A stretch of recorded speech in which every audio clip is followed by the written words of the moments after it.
Bismillahirrahmanirrahim və bihi nəstə'in. Allahumma salli ala Muhammed və ali Muhammed. Salamun aleykum və rəhmətullah. Əziz izləyicilər, hər vaxtınız xeyir olsun. Bəhsimiz Yəmanilər barəsindədir. Yəmanilərin tanınmış nümayəndələri haqqında danışırdıq. Biz gəlib Seyyid Həsən Əl-Həmmamiyə çatdıq. Qeyd etdik ki, bu böyük tanınmış Şiə müstehidlərindən sayılan Ayətullah Seyyid Muhammed Həmmaminin övladıdır. O, hövzəyə daxil olur, Nəcəf hövzəsinə və Ayətullah Seyyid Muhammed Sadiq Sədr, əlbəttə ikinci sədrin yaxınlarından olur, yəni onun yanına gedib gələnlərdən olur. Amma sonda Ayətullah Seyyid Muhammed Sadiq Sədr, rəhmətullah teala aleyh, onu uzaqlaşdırır, qovur hövzədən. Səbəbi də bu olur ki, təriqatun sulukiyyə bir məktəb idi, cəryan idi. Onun, deyək ki, bir nümayəndəsinə çevrilmişdi və qoşulmuşdu bu təriqətə. Bu təriqət barəsində mən qısa məlumat vermək istəyirəm.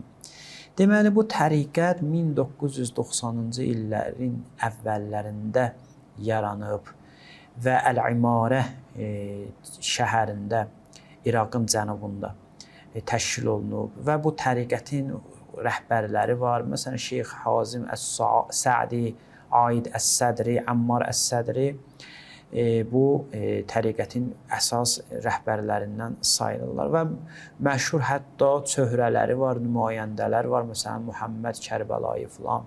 Və kimdir bu? Bu həmən şəxsdir ki, Ayətullah Murtəza Burucerdinin ölümündə şərikdir və ittiham olunur. Yəni deyirlər ki, o öldürdü, Muhammed Kərbəlayı öldürdü.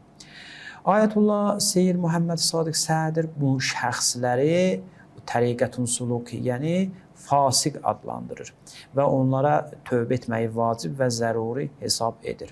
Onların çox qəribə əqidələri var, azğın əqidələri var. Məsələn, əqidələrindən biri də budur ki, o bəzən olur, biz hətta şiələrin arasında da bəzən görürük ki, bunlar özlərində ki, şiə deyirlər.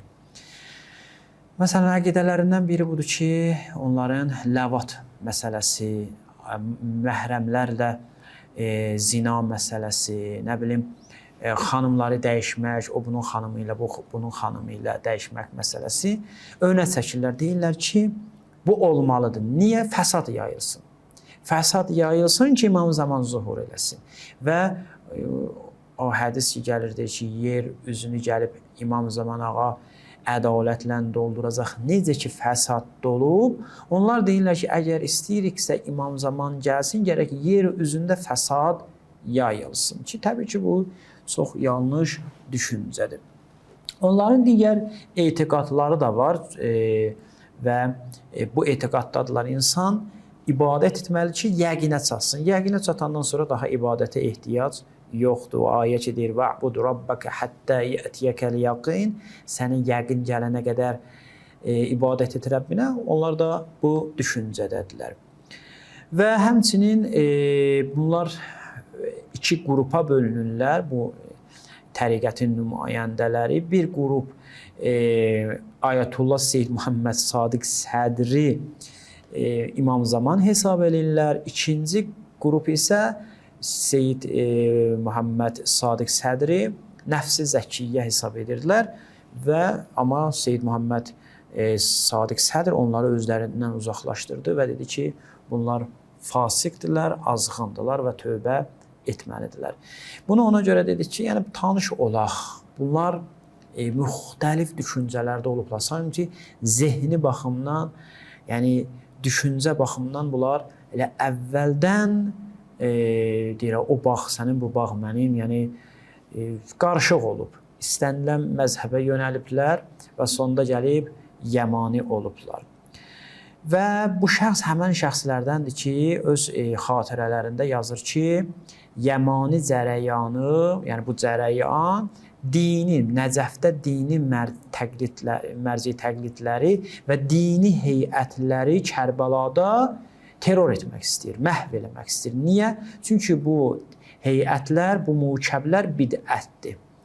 Və bu iş üçün əvvəlcə bilirsiniz də səy elədilər, amma alınmadı. Bütün məzi təqlidləri Nəcəfdə öldürmək istəyirdilər. 10.000 deyir ki, bizim mücahidimiz var və bunların əsas hədəfi İraq ölkəsində əmniyyətsizliyi yaymaqdır və xaos yaratmaqdır.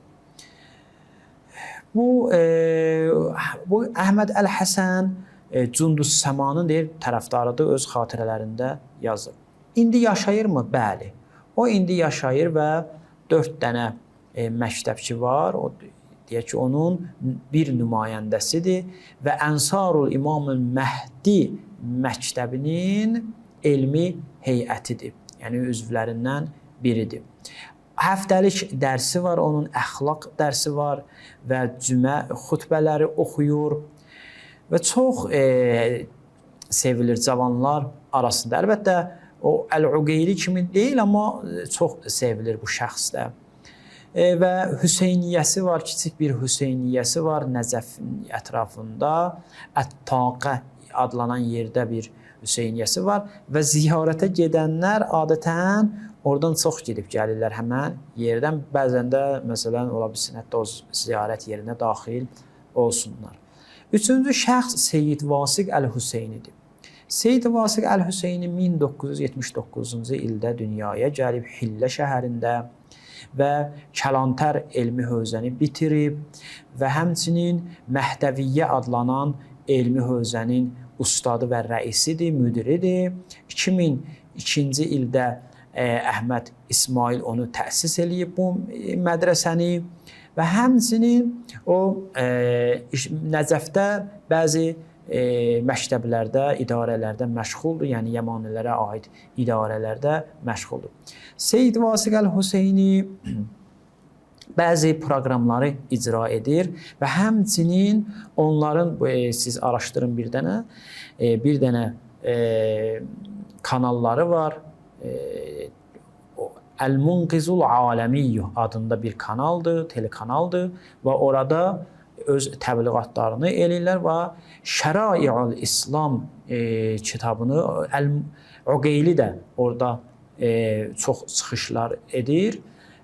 Şərai'ül İslam Əllamə Hillinin kitabıdır, Mühəqqiq Hillinin kitabıdır. O kitaba şərh verir o. Həmçinin orada Sunduqul Əfqar adında bir proqram var. O proqramda da iştirak edir və onu çağırırlar, söhbət edir. YouTube-da çıxışları var və İraq cavanlarına çox təsir edən şəxslərdəndir. Yəni, çox təsir qoyur bu İraq cavanlarına. Ərəb dilində də danışır. İraq cavanlarına həddən artıq təsir qoyur. Demək olar ki, bunların içində İraq cavanlarına ən çox təsir qoyan bu şəxsdir.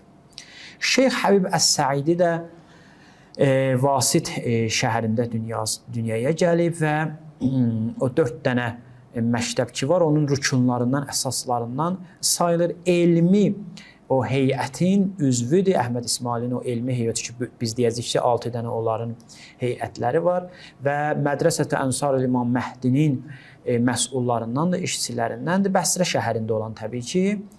Və suallara cavab verir, müxtəlif suallara YouTube-da var, proqramları var. Əl-Munqizul həmən Əl-Aləmi telekanalında çıxışları olur və digər işləri də var, fəaliyyət göstərir. Və daha sonra doktor Əla-Üs Salimdir. Bu da 1979-cu ildə dünyaya gəlib Əl-Mudeynə şəhərində Bəsrənin, baxsaz görərsiniz ki, əksəriyyəti ilə Bəsrədən çıxıblar. Və doktorluğu oxuyub, həkimliyi oxuyub, bitirib, öz zamanında Əl-Mustafada da oxuyub Qum şəhərində. Qumun, yəni Əl-Mustafanın, Camiatül Mustafa Aləmiyyənin tələbələrindəndir, məzunlarındandır. Və Əhməd İsmailə daha sonralar qoşulur və universitet ki var, onların məşhur universitetləri, Məhədud Dirasatül Ulya, Dinyə və Lüğət ki, ötən verilişimizdə adını dedik, onun müdiridir, böyüyüdür bu şəxs. Tədrislə məşğul olur və həmçinin bəzi kanallarda, Əl-Munqizul Aləmiyyə kanalında, Əl-Bağdadiyyə kanalında, Əd-Dəclə kanalında Yəmaniləri, bunların əsas işi ancaq Yəmaniliyi təbliğ və Məhdiyə dəvətdir, Əhməd İsmailə dəvət etməkdir. Və onların bir dənə sosial şəbəkələri var, Paltak adında, orada da çıxışları olur bu şəxsin. Və əsasən bəhslərdə budur ki, Yəmaninin zuhuru, bəhsli, Süfyanı kimdir, bu cür mövzular danışır. Növbəti verilişimizdə Əbdullah Haşim barəsində danışacağıq ki, Əba Sadiq ləqəbini özünə götürüb. Bu önəmlidir bizim üçün. Nəyə görə? Digərləri də önəmlidir ya. Bu şəxs ona görə önəmlidir ki, Azərbaycanda olan Yəmanilər bunun tərəfdarıdır. Kimdir Əbdullah Haşim? Nə işlə məşğul olur? Həm burada danışacağıq bunun barəsində, həm də 4 dənə qolları ki var bunların, o 4 qolu deyəndə bir qolun nümayəndəsi də, böyüyü də budur. Əbdullah Haşimdir. Ona görə bunu tanımaq çox önəmlidir. Bu qədər. Vəssalamu aleykum və rəhmətullahi və bərəkatuhu.